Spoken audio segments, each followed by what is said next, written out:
বাতাসে যেটা ভাসছে খুবই ভুল কথা। পরিচালকের সঙ্গে আবার কোনো রকম মনোমালিন্য হয়নি। আমরা এগিয়ে আছি আমাদের সাহসের জায়গা থেকে।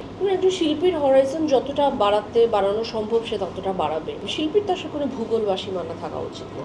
যদি মনে হয় যে না সিঙ্গেল থেকে ডাবল হতে চাই বা দরকার আছে তখনই হব, তবে এই মুহূর্তে আমার কোনো প্ল্যান নেই। বাতাসে যেটা ভাসছে খুবই ভুল কথা, খুব ভুল কথা। পরিচালকের সঙ্গে আবার কোনো রকম মনোমালিন্য হয়নি। এটার একমাত্র কারণ হচ্ছে আমি সত্যিকার, আপনারা দেখুন যে একটি ছবি নিয়েছি, আমি 2 বছর ধরে ছবিটি তৈরি করতে না পারি, সেটা আসলে আমাদের জন্য, আমার ডিরেক্টর এবং আমি একসাথে কথা হয়ে আমরা এই ডিসিশন নিয়েছি। আসলে একজন ডিরেক্টর অথবা একজন ক্রিয়েটিভ মানুষ কি প্রসেসে কাজ করেন, এটা তো আসলে ছবি বললেই হয়ে ওঠে না, যে এটা তো সুইচ টিপ দিলেই হয়ে ওঠে না বা কিছু। নিশ্চয়ই ওনার সময় লাগছে এবং এটা উনি আপনাদেরকে ভালো করে বলতে পারবেন যে কেন সময় লাগছে, এবং সেটা নিয়ে আমার কোনো অসুবিধা নেই। অসুবিধাটা হলো আমার সরকারি টাকা। বাংলাদেশের জন্য যখনই আমি কোনো পুরস্কার পাই, সেটা ভিনদেশের মাটিতে হয়, সেটা আসলে আমার নিজের জন্য যতটা আনন্দ লাগে, আমার বেশি আনন্দিত বোধ করি আমি যে আমি বাংলাদেশের হয়ে আমি একটি পুরস্কার হাতে নিয়েছি। এবং শুধুমাত্র এবার আমি নই, অনেকগুলো ক্যাটাগরিতে অনেকেই কিন্তু নমিনেটেড ছিলেন এবং পুরস্কারও এনেছেন।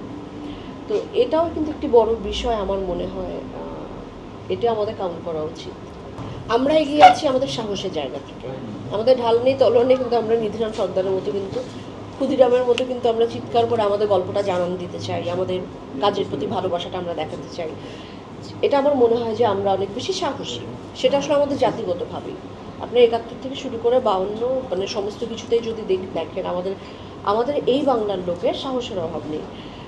কিন্তু ওদেরটা যদি আপনি বলেন যে ওই বাংলাতে সবাই একটু গুছিয়ে কাজ করে, ওরা পরে কি হবে পুরোটা একবারে দেখতে পায়, এবং এই জায়গা থেকে কিছু বিষয় আছে যে তবে আমার মনে হয় যে একই বিষয়, এবং বাংলাদেশের কাজগুলো কিন্তু ওনারা ওই বাংলাতে ভীষণভাবে প্রশংসিত, এটা আপনারা দেখেছেন এর আগেও, এবং সেই প্রশংসাটা আমার পর্যন্ত এসে পৌঁছয়।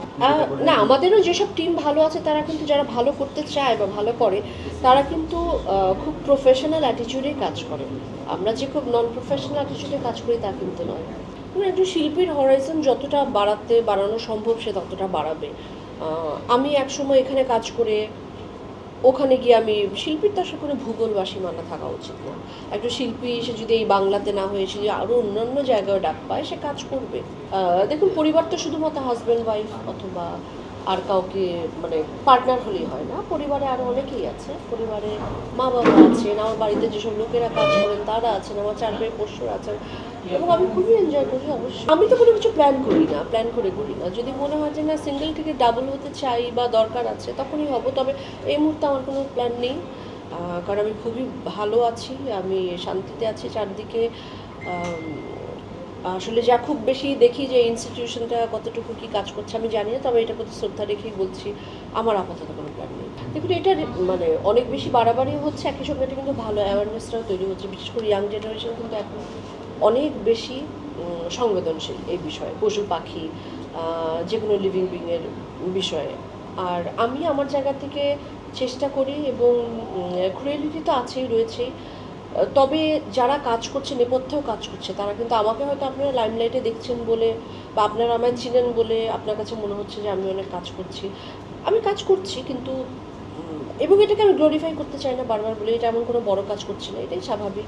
আমার ধারণা এটা আপনিও করবেন যখন দেখবেন যে একটি ক্ষুধার্ত চার পেয়ে কুকুর অথবা বেড়াল তৃষ্ণার জন্য বসে যাবে, আপনি কিন্তু নিজের মুখের পানিটা ওদের কাছে দেবেন খেতে। তো আমার মনে হয় এটা সবার ভেতরেই আছে। আমি করি বলে আমারটা একটু হয়তো লোকজন দেখে আপনাদের বদৌলতে, আপনাদের কাছে ধন্যবাদ সেজন্য। এবং এটা দেখে যদি কেউ উৎসাহিত হয়, সেটাই সবচেয়ে বড় ব্যাপার।